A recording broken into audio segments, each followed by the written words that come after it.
Mart, Mart, Mart. Mart yılın 3. ayı. Mart yılın 3. ayı. Mart yılın 3. ayı. Mart en sevdiğim ay. Mart en sevdiğim ay.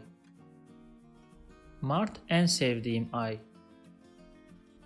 Annemin doğum günü Mart ayında. Annemin doğum günü Mart ayında. Annemin doğum günü Mart ayında. If you like this video, please subscribe to my channel below for more videos on Turkish grammar, vocabulary, and pronunciation. Also, if you think this video can benefit somebody else, please share it with them. Last, if you have any comment or request, please provide your feedback in the comment section below and I'll do my best to respond as soon as possible.